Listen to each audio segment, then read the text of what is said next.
AP के 4 पद लिखिए जिसमें यहाँ पर ए बराबर दिया है 10 और डी बराबर दिया है -4। तो यहाँ पर एपी के 4 पद निकालना है, कैसे निकालेंगे? तो चलिए हम लोग सीखते हैं कि ऐसे प्रश्न को हम लोग कैसे हल करते हैं। तो सबसे पहले यहाँ पर देखिए पहला पद यानी कि ए1 बराबर क्या दिया है 10 दिया है। तो यहाँ पर निकालना है, क्या निकालना है इसमें?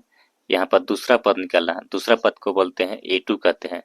दूसरा पद निकालना है, या तो यहाँ पर तीसरा पद निकालना है, यहाँ पर चौथा पद निकालना है, और क्या करना है, पांचवा पद निकालना है। यानी कि यहाँ पर पहला पद यहाँ पर दिया गया है तो यहाँ पर 4 पद निकालना है, दूसरा पद निकालना है, तीसरा पद निकालना है, चौथा पद निकालना है और पांचवा पद निकालना है।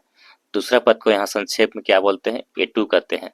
तीसरा पद को क्या बोलते हैं, ए3 बोलते हैं। चौथा पद को ए4 बोलते हैं और पांचवा पद को ए5 बोलते हैं। तो यहाँ पर 4 पद निकालना, कैसे निकालते हैं? तो यहाँ पर क्या है, पहला पद यहाँ पर 10 दिया गया है तो ए2 निकल, दूसरा पद निकालना है। क्या करते हैं, ए1 में जोड़ते हैं डी, तो यहाँ पर दूसरा पद निकलेगा। ए1 में यहाँ पर जोड़ देते हैं डी, तो यहाँ पर दूसरा पद निकलेगा।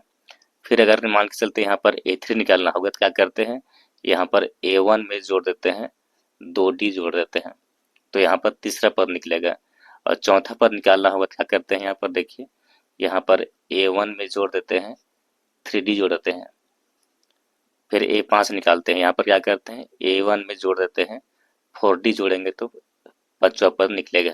तो इस तरह यहाँ पर क्या करते हैं, हम लोग फार्मूला को लिख लिए। अब इसका हल करते हैं। देखिए यहाँ देखिए दूसरा पद निकालते हैं, यहाँ पर निकालेंगे, देखिए दूसरा पद निकालते हैं यानी कि ए2 निकालेंगे। क्या करते हैं, ए1 में जोड़ देते हैं डी, यहाँ पर मान रखते हैं। तो यहाँ पर पहला पद में क्या दिया है, 10 दिया गया है, यहाँ पर लिखते हैं 10 प्लस हो जाएगा डी, डी में क्या दिया है माइनस, यहाँ पर 4 हो गया। अब यहाँ पर प्लस गुनी माइनस करते हैं, क्या होता है, माइनस होता है, यानी कि यहाँ पर क्या हो जाएगा, 10 घटाओ 4 हो गया। अब 10 में से घटाव करते हैं 4 तो क्या बचेगा, 6, यानी दूसरा पद कितना आ गया, 6 आ गया। उसके बाद यहाँ पर तीसरा पद निकालते हैं, ए3 निकालेंगे। तो ए3 बराबर क्या होगा, ए प्लस 2d लिखना होगा इस तरह से। यहाँ पर देखिए ए का मान कितना होगा, 10 हो गया, और डी के मान इसमें कितना है, -4 है, यानी कि यहाँ पर हो जाएगा 2 गुनी -4। इसको हल करते हैं, देखिए क्या मिलता है, 10 होगा यहाँ पर प्लस, फिर यहाँ पर देखिए प्लस गुनी माइनस करते हैं तो क्या होगा, माइनस यहाँ पर 8 हो जाएगा। फिर यहाँ पर अंतर निकालेंगे, अंतर निकालेंगे तो क्या मिलेगा, यहाँ पर 10 में घटाव करते हैं 8 तो क्या बचेगा, यहाँ पर 2 बचेगा, यहाँ लिखना होगा 2, यानी कि तीसरा पद बराबर कितना आ गया, 2 आ गया। अब निकालते हैं चौथा पद, ए4 बराबर क्या होता है, ए1 में जोड़ देते हैं 3d को जोड़ेंगे तो ए4 निकलेगा, यानी चौथा पद निकलेगा।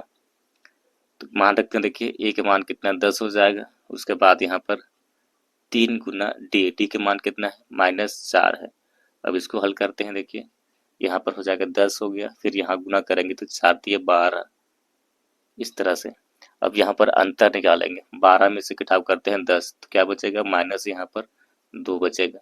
उसके बाद यहाँ पर निकालते हैं, पांचवा पद निकालते हैं 1, यहाँ पर ए में जोड़ देते हैं 4d जोड़ेंगे तो पांचवा पद निकलेगा।